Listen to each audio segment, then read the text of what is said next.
नमस्कार. तर तुमचं सगळ्यांचं पुन्हा एकदा माय किचनमध्ये स्वागत आहे. तर आपण आज मस्त छान असं दाळबट्टीला वरण बनवतो. ते वरण बनवणार आहोत. तर त्याच्यासाठी काय काय घेतलं मी तुम्हाला सगळ्यात पहिले दाखवते. आता बघा वरण म्हणजे डाळ ती शिजायला घातलेली मी. तर त्याच्या शिट्ट्या होत आहेत. 5-6 शिट्ट्यामध्ये मस्तपैकी तुरीची डाळ छान अशी गाळ शिजून निघते. ते बघा आपल्याला दाळबट्टीचं वरण बनवायचंय. तर दाळबट्टीच्या वरणासाठी मी काय काय घेतलेलं आहे. तिखट वरण बनवायचं आपल्याला. तर हे दाळबट्टीचं वरण जे आहे हे काय आपण तर हे जे वरण आहे तर हे काय दाळबट्टी सोबत खावं म्हणूनच काही मान्य आहे. आपण साध्या भाजी पोळी सोबत म्हणजे पोळी सोबत आणि भातासोबत बी खाल्लं तर भारी लागतंय. तर आपण आता वरणासाठी काय काय घेतलेलं आहे सगळ्यात पहिले मी तुम्हाला ते दाखवते. आणि नंतर आता डाळ तर शिजली. ते 6 शिट्ट्यामध्ये कुकरमध्ये मस्त गाळ डाळ झालेली आहे. आणि डाळ जी आहे ती आपल्याला गाळ शिजून घ्यायची. म्हणजे डाळीची जी चव आहे मस्त लागते अगदी. तर डाळीसाठी काय काय घेतलेलं आहे मी तुम्हाला सगळ्यात पहिले ते दाखवते. तर कढीपत्ता आहे. सुरुवात कढीपत्त्यापासून करू कारण मेन डाळीमध्ये जी चव छान लागते ती कढीपत्त्याचीच. तरी कढीपत्ता आहे. 2 कांदे उभे चिरून घेतलेत मी मोठाले. एक मोठा टोमॅटो घेतलाय. कोथिंबीर छान मस्त धुवून बारीक चिरून घेतलेली आहे. याच्यामध्ये 2 लाल मिरची पावडर आहे. 2 चम्मच लाल मिरची पावडर आहे. 2 चम्मच सुहाना मसाला आहे. 1 चम्मच धना पावडर आहे आणि हळद आहे. इकडे बघा थोडीशी चिंच मी त्याचा आपल्याला कोळ करायचा होता तर पाण्यात भिजायला घातली. 1 मोठी कांडी लसणाची आणि 2 इंच आलं आहे. आणि आपल्याला थोड्याशा हिरव्या मिरच्या घ्यायच्या. तर आलं लसूण आणि हिरवी मिरची आपल्याला खलबत्त्यामध्ये कुटून घ्यायची आहे. आणि त्याच्यामध्ये थोडीशी कोथिंबीर घालायची. तर हे बघा मी अद्रक लसूण आणि हिरवी मिरची ठेचून घेतली. तर आपल्याला ह्या पद्धतीमध्ये त्याचा ठेचा करायचा आहे. जास्त बारीक पण नाही आणि जास्त जाडसर पण नाही. तर हे बघू शकता याच्यामध्ये मी खलबत्त्यामध्ये ठेचून घेतलेले मस्तपैकी. आणि फोडणीसाठी जिरं मोहरी घेतलेली मी तुम्हाला सांगितली नव्हती. तर आपल्याला 1 चम्मच जिरं घ्यायचंय आणि 1 चम्मच मोहरी घ्यायची. तर आता डाळ छान मस्त शिजून झाली. याचं पण चिंचेचं पण छान पाणी झालंय. आता मस्त कोळ तयार झालाय. आता आपण फोडणीला म्हणजे फोडणी द्यायला घेणार आहेत आता. तर बघा आपण आता कढई गॅसवरती ठेवून घेऊ. तर हे बघा कढई गरम करायला ठेवली होती. आता कढई छान मस्त गरम झाली. आपण याच्यात तेल घालून घेणार आहे. तर हे बघा तेल घातलंय मी. तर मी 4 पळ्या तेल घेतलं होतं. 4 पळ्या तेल घालायचंय. आपण 5 माणसाची बट्टीचं वरण बनवतो. आणि 2 वाट्या तर तुम्हाला दाखवते. ह्या वाटीनं मी 2 वाट्या डाळ शिजायला घातली होती. कारण शिजताना तुम्हाला मी डाळ दाखवली नाही. याची तुरीची डाळ 2 वाट्या घातली होती. आता हे बघा आपण मस्तपैकी तेल गरम करायला ठेवलंय. आणि व्हिडिओ बघत असाल तर पटकन एक लाईक करायचं आहे, एक सबस्क्राईब करायचं आहे आणि कमेंटमध्ये सांगायचं आहे की तुम्हाला माझे व्हिडिओ कसे वाटतात म्हणून. कारण तुम्ही कमेंट केल्याशिवाय मला तर काही कळत नाही माझे व्हिडिओ कसे होतात म्हणून. चुकत असतील पण सांगा आणि छान असेल तर पण सांगा. पण प्लीज कमेंट करा आणि लाईक करा आणि सबस्क्राईब करायला तर अजिबात विसरू नका. तर बघा मस्तपैकी आता तेल गरम होते. आपण याच्यामध्ये सर्वात पहिले आता सगळ्यात पहिले जिरं मोहरीची फोडणी देणार आहेत. आणि माझे जे व्हिडिओ आहेत तर मी तुम्हाला 2-3 व्हिडिओमध्ये सांगितलेले. माझे जे व्हिडिओ आहेत ते घरगुती व्हिडिओ म्हणजे आपण डेली जे स्वयंपाक करतो तेच व्हिडिओ राहतात. आणि मी हे जे वरण आहे तर पोळीसोबत आणि भातासोबत खाण्यासाठी करते, बट्टीसोबत नाही. कारण पोळीसोबत आणि भातासोबत पण मस्त लागतंय ते खायला. तर बघा मस्तपैकी आता तेल गरम झालंय.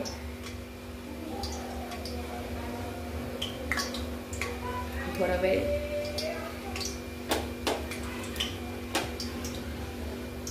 तर हे बघा मस्तपैकी तेल गरम झाले. आता आपण 1 चम्मच मोहरी घालून घेऊ. मोहरी मस्त छान तळल्या गेली की आपल्याला याच्यामध्ये जिरं घालायचं. मस्त छान असं तेल गरम झालं एकदम कडक झाले तेल. तर लगेच मोहरी आणि जिरं मस्तपैकी हे तळले गेले. आता आपण याच्यामध्ये घालणार आहेत उभा चिरलेला कांदा.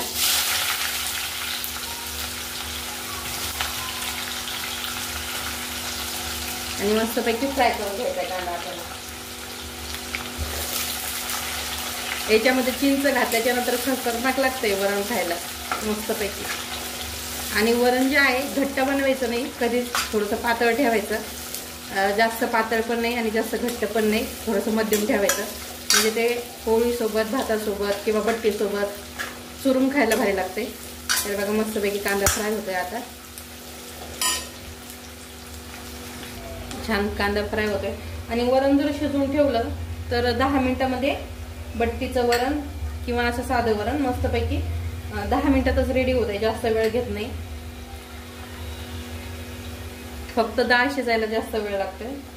आणि कुकरमध्ये तर काय नाही, 5-6 शिट्ट्यामध्ये डाळ मस्तपैकी गाळ होती. डाळ आपल्याला एकदम गाळ करायची, त्याच्यामध्ये हे ठेवायचं नाही, अशी थोडीशी अर्धवट शिजल्यासारखी नाही ठेवायची, एकदम गाळ करायची डाळ. तुम्हाला मी दाखवते मी कशी शिजवली डाळ.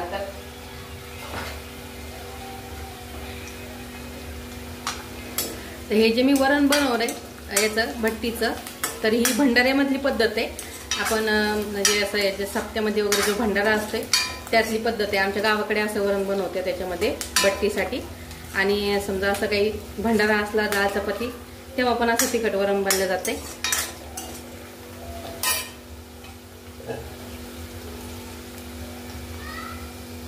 तर हे बघा मस्तपैकी मी डाळ शिजून घेतली एकदम गाळ. कांदा पण छान मस्त फ्राय झालाय. आता आपण याच्यामध्ये हे बघा कांदा इतपत आपल्याला फ्राय करायचा आहे, मस्त त्याला गुलाबी कलर येईपर्यंत. कांदा फ्राय झालाय. आता आपल्याला याच्यामध्ये घालायचं कढीपत्ता. कढीपत्ता लास्ट मध्ये, म्हणजे कांद्याच्या नंतर काय घालायचं तर कारण त्याला पाणी असल्यामुळं तेलात टाकला की सारं तेल अंगावर येते, त्याच्यामुळे थोडंसं लास्ट घालायचा. वास पण छान राहतोय वरणाला आणि फ्राय पण होतो तो कांद्यामध्ये असं मस्तपैकी. बघा मस्तपैकी फ्राय झालाय. आता आपण याच्यामध्ये जे अद्रक लसूण आणि मिरची याची जी मी खलबत्त्यामध्ये ठेचून घेतलं होतं ते घालून घेऊ.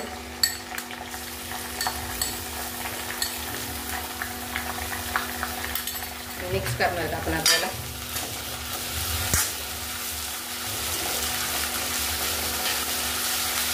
बघा मस्त छान असा वास यायला लागलाय कढीपत्त्याचा, लसणाचा, अद्रकीचा, छान असा याचा काय म्हणतात त्याला, मसाल्याचा इतका छान वास येतोय ना, तो वरण झालं तर अगदी भारी लागते खायला. तर मस्तपैकी आता फ्राय झालं हे पण अद्रक लसूण, कारण अजून हे मसाले टाकल्याच्या नंतर अजून 2-3 मिनिटं फ्राय होणार आहे. तर आपण आता याच्यामध्ये सुके मसाले घालणार आहेत. तर सुक्या मसाल्यात मी तुम्हाला सांगितलं होतं 2 चम्मच लाल मिरची पावडर, 2 चम्मच त्याला सांबर मसाला, थोडीशी हळद आणि 1 चम्मच धना पावडर. तर आता आपण धना पावडर घालून घेऊ याच्यामध्ये. तर बघा मस्त मिक्स करून घेऊ आणि कमी गॅसवर आपल्याला फ्राय करून घ्यायचं आहे. तर बघा आता आपण कमी गॅसवर याला फ्राय करणार आहे. तर याच्यामध्ये 1 चम्मच मी आता धना पावडर घालून घेतलंय. ते बघा मसाले, अद्रक लसूण पेस्ट सगळं मस्तपैकी फ्राय झाले. आता आपण याच्यामध्ये घालू टमॅटो चिरलेला आणि तो थोडासा नरम होऊन द्यायचा आहे. तर बघा मस्त पैकी 1 टमॅटो चिरून घेतला होता मी मोठा. आणि वरण 100% घरी करून बघा, माझी 100% गॅरंटी. जर मी केले तसंच करून बघा, त्याच्यामध्ये जर मी जसं बनवलंय सेम टू सेम करून बघा, काहीच चुकणार नाही. वरण जे खात नाही तुरीचं ते पण खाणार. आणि वरण करताना सकाळी वरण बनवायचं, सकाळी जर करायचं असेल तुम्हाला तर सकाळी बनवायचं, कारण संध्याकाळी ऍसिडिटीचं प्रमाण वाढतं ह्या वरणाने. तुरीचं वरण खात नाही कोणी असं, तर सकाळी ट्राय करायचं हे वरण. तर हे बघा मस्तपैकी आता मसाले पण छान फ्राय झालेत. आणि तिखट तुमच्या हिशोबाने वापरायचं, कारण मी तिखट जास्त म्हणजे वरण थोडंसं तिखट असलं ना तरच भारी लागते. त्याच्यासोबत कांदा, लिंबू, लोणचं किंवा कोशिंबिरी असं मस्त लागते खायला. तर बघा मस्तपैकी फ्राय झालेत. आता आपण याच्यामध्ये टाकणार आहे लास्टमध्ये डाळ, जी की मी छान मस्तपैकी शिजून घेतली. गेली आपली डाळ याच्यामध्ये. आणि पाणी घेणार आहे मी टाकून. आता पाणी तुम्हाला तुमच्या घरच्या मेंबरवर डाळ शिजायला घालायची, मसाले पण तुमच्या घरच्या मेंबरवर घ्यायचे. हे जे मी वरण बनवलंय तर हे 5 माणसासाठी बनवलेले. मस्तपैकी आता आपण याच्यामध्ये वर डाळ घालून घ्यायची, पाणी पण घालून घेतलंय. तर हे बघा याच्यात पाणी घालून घेतलंय. आता आपण याच्यामध्ये घालणार आहेत मीठ चवीनुसार. तर हे बघा याच्यामध्ये आता आपण अर्धा चम्मच मीठ घालून घेऊ. खूप सारी कोथिंबीर बघा मस्तपैकी छान असा. आणि एक मोठी उकळी काढून घ्यायची आपल्याला त्याची फुल गॅसवरती. आणि एक उकळ मोठी काढल्याच्या नंतर आपल्याला फक्त नंतर कमी गॅस करून 5 मिनिटं शिजून घ्यायचे, जास्त वेळ घ्यायचा नाही याला आपल्याला. तर बघू शकता वरणाचा कलर बघा अगदी झाले की नाही भंडाऱ्यामधल्या वरणासारखं. बघा मस्तपैकी छान, पातळ पण नाही जास्तच आणि घट्ट पण नाही जास्तच. वरण खायचं तर या पद्धतीमध्ये खायचं आणि करून बघायचं, नंतर कमेंट करायची की कसं झालंय म्हणून. तर हे बघा आता आपण याच्यामध्ये घालून घेणार आहे चिंचेचा कोळ. मस्त आंबट तिखट आणि मीठ टाकल्यावर काय होते खारट. नाही खारट नाहीये, आंबट आणि तिखट आहे, खारट नाहीये. तरी बघा मस्त पैकी आता एक उकळ काढून घेऊ आपण याच्यावर झाकणी ठेवून घेऊ आणि तुम्हाला उकळ काढल्यावर दाखवते. तर हे बघा आता मस्तपैकी उकळ फुटली. आपण कमी गॅस करणार आहेत आणि 5 मिनिटं ठेवणार आहेत. मस्तपैकी आपलं वरण आता रेडी झालेलं आहे, बट्टीचं वरण. तर हे बघा मस्त छान अशी तरी पण ना कढीपत्ता वगैरे एकदम भारी असं वरण रेडी झाले. आवडलं तर नक्की लाईक करा, शेअर करा आणि वरण खायला नक्की या. चला बाय.